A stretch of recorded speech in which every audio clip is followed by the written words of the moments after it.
Volkswagen are always a part of that history. You couldn't talk to anybody and not mention a Volkswagen because guaranteed somebody had one. Everybody's in love with a car. They're all there to hang out and they're having a good time. We wanted to express our gratitude to our folks that buy Volkswagens, service Volkswagens, in love with the Volkswagen brand.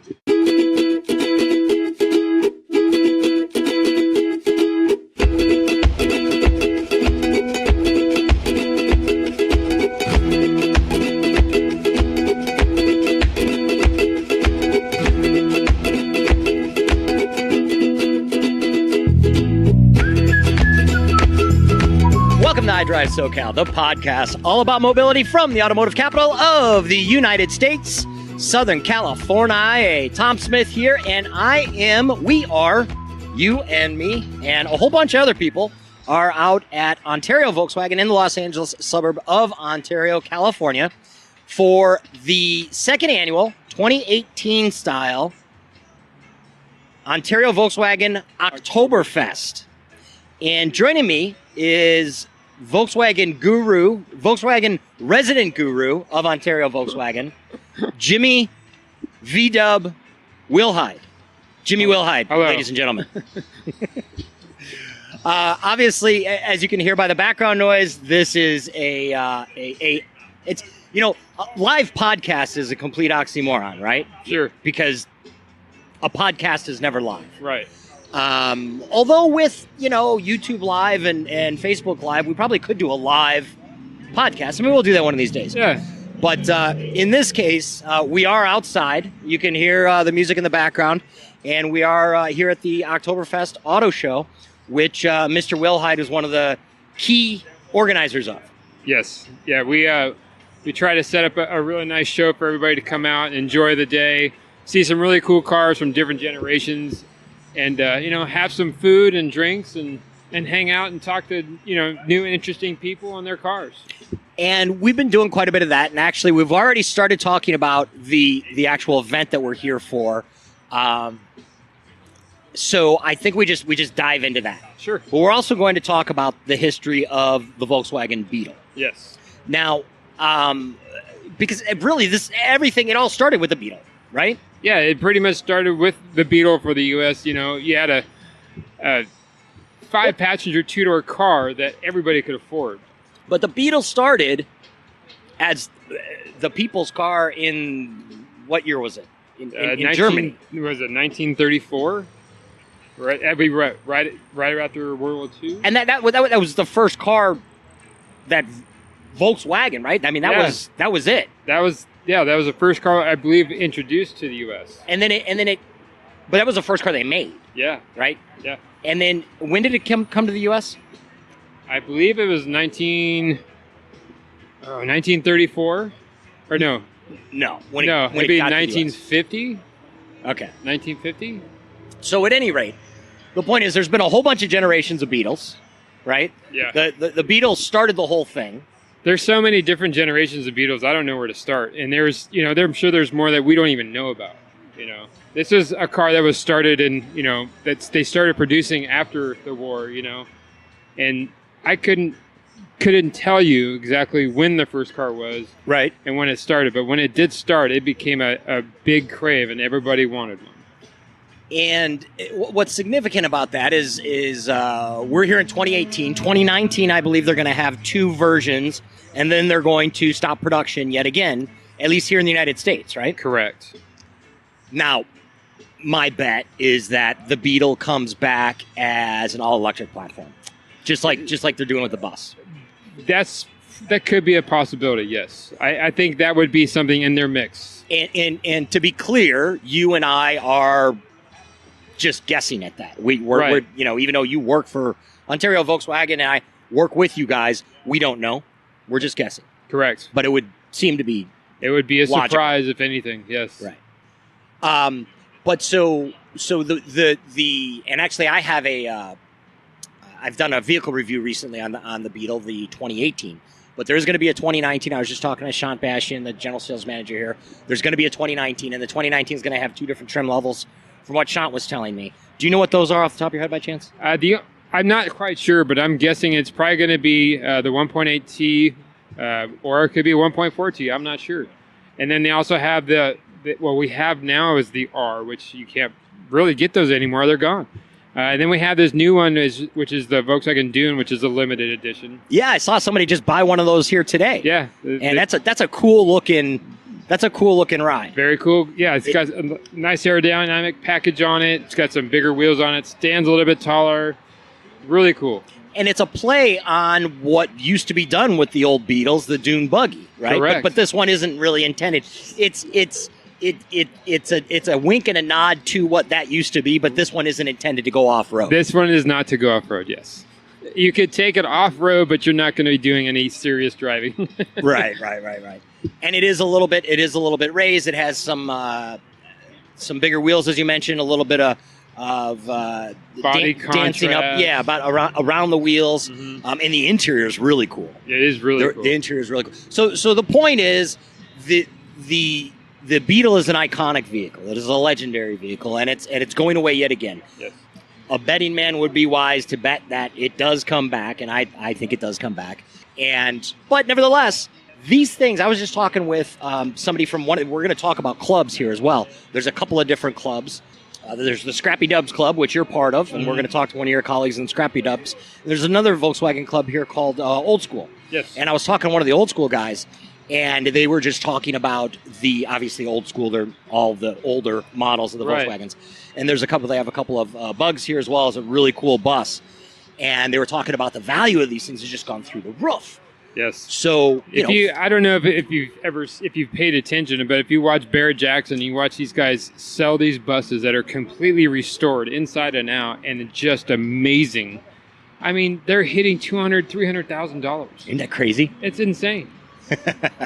I mean, yeah, I would buy one for a car that brand new, loaded with absolutely everything, was what, a couple grand? Oh yeah, I think it was like $3,500. All right, so I think we've covered the history of the Beetle. It's been around. There's been lots of iterations. There's a couple of 2018s left out there. There's going to be a handful of 19s that are going to be made and available. And if you want a slice of history, quite literally, this is going to be history on wheels. Every car is, but this is the Beetle. This is an iconic vehicle that has had a cult following for years and is going to continue to do so. Right. It has such a great history. I mean, if you think of every generation, from the 50s to the 60s to the 70s, it always had a part. Volkswagen was always a part of that history, You couldn't talk to anybody and not mention a Volkswagen because guaranteed somebody had one. Everybody, yeah, for sure. I mean, I don't know if you ever seen the old Volkswagen Love commercials. They had the guys in that old bus that it looks like it's a rendition of what was that famous concert in New York? Woodstock, right? And these guys are helping each other out because they're stuck in the mud, camping out. That's what it's all about. That's not an old commercial. That's a new commercial. That's a new commercial, but it's based on... It was an old bus that they had in correct. That commercial, right? Yeah. Right. But just that kind of history, and you even think about that commercial. That's what it was all about. Everybody's in love with a car. They're all there to hang out, and they're having a good time. Well, yeah. And in that sense, it defines a generation. I mean, the Woodstock generation and everything else. And certainly the first Woodstock. The next Woodstock that they did was kind of ridiculous. But, okay, so we're out at Oktoberfest, second annual Oktoberfest. Great event. Tons of people. Awesome, beautiful cars. Awesome people as well. And how did this come together? This is something we put together. We wanted to, express our gratitude to our folks that buy Volkswagens, service Volkswagens, in love with the Volkswagen brand. I go to plenty of car shows and they get super big. These are not very big, and it's more personalized. So it's everybody that I've talked to. The funny thing is, not everybody that I've talked to knows everybody else. True. Right? I'm the iDriveSoCal guy going around just kind of chatting up everybody. And, there's certainly pockets here of people that know each other and whatnot. But you're one of the organizers, and these old school guy clubs, the club guys, you didn't even know how they got here. Oh, we advertise. Bring everything. We want to see what you got. So the show is going to culminate with some awards. Mm-hmm. And what are those categories? Basically, we're doing best water-cooled Volkswagen, which is from 84 to current. Okay. 2019. Then we have the classics, water or air cool. Okay. Air cool is from Beetle, Bug, Bus, whatever we got on the lot. Basically just, checking the cars out and see how clean they are and see how they love them and how they take care of them. Now, that is a real significant point. And you and I have done a couple of podcasts before, and you've mentioned this to me, and I've talked about it like I know what I'm talking about, but I really don't. I like cars. I'm an aficionado. I'm an enthusiast. But there's so many niches of automotive enthusiasts. And the significance of the air-cooled, water-cooled thing in the Volkswagen universe is, well, it's significant, isn't it? Yes, it is. Yes, The significance of the air-cooled, water-cooled is very significant. It's almost like political parties. Yeah. In the Volkswagen world, right? Well, you basically, most of the folks that have the air-cooled cars had a piece of history. They've had one when they were kids. Yeah, they've had one when they were a kid. They wanted another one. They built it back the way they wanted it, or it's their original. I got a guy here that's got an '86 Volkswagen Golf. He's the original owner. The original 86. owner. Yeah. His dad bought it for him as his first car. There you go. And now that's water cooled. That's water cooled. 84, they became water cooled. Is that what you said? 84, they became a water cooled vehicle, not everything. An air cooled. Yes. Okay, gotcha. All right, so is that the two categories? Air cooled, water cooled. That's water it. cooled, So that's one award for each, or correct. Yeah, we're just doing one award. It's an appreciated award, and nothing crazy. It's not like you have to spend a lot of money to win an award. It's okay. just something we appreciate, we see, and how he took care of the car. But it's nice and clean, and it's greaseless, which is hard to do on an air cool. We're gonna show our appreciation. Okay, and what is who's judging? What's the criteria?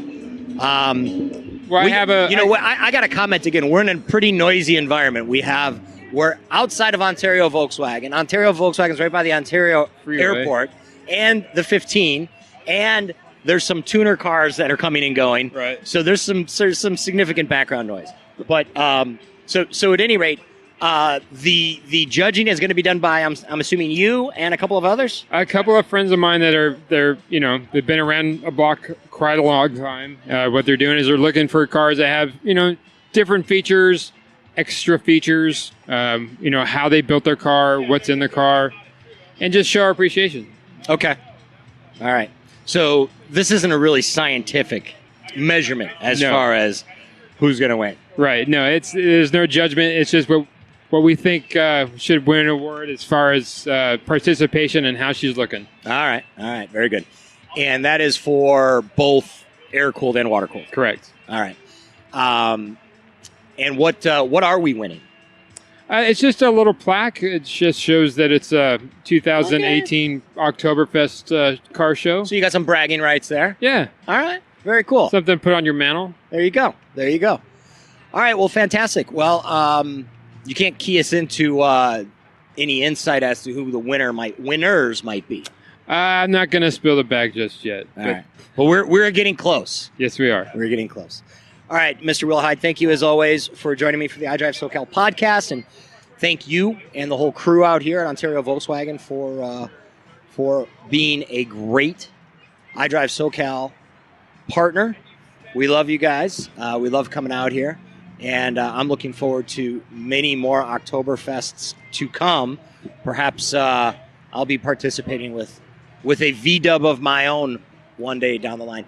Somebody's pulling out right now that just made me think. Within Volkswagen or the V-dub kind of fan clubs, plural, right? Yes. There's the old school. There's the scrappy dub guys. One of the women that just pulled out, it was like, I think they're called like V-dub divas or something like that. Mm-hmm. So it's fascinating how within the somewhat, niche kind of set, there's even subsets of the niche kind of set. Right. Well, it's cool. like that car we just saw when it came through here. It's a newer style Jetta, yep. Right? And it's got an old classic look to it. It's got that old moon cab Beetle look to it. That had the turquoise wheels. Yep. Yep. And there goes Michelle and her son Ryan, who I was actually mentioning. She's on the front license plate of hers. She has, I want to say, there she goes. Bye, Michelle. If you're listening to this, you can hear yourself pulling away. All right. Mr. Willhite, thank you as always. Ontario Volkswagen, definitely the place you want to come for all of your Volkswagen needs. Obviously, the sales side of things, but Mr. Willhite is, look, if I'm a Volkswagen driver, he's like the only guy on the planet that I'm bringing my Volkswagen to. I appreciate that. Well, appreciate you. Jimmy, thank you as always. Unless there's anything else? No, I just say thank you for coming out here and enjoying the day with us. Oh, my pleasure. Thanks for having me. For iDriveSoCal, I am Tom Smith. Thank you, as always, for tuning in.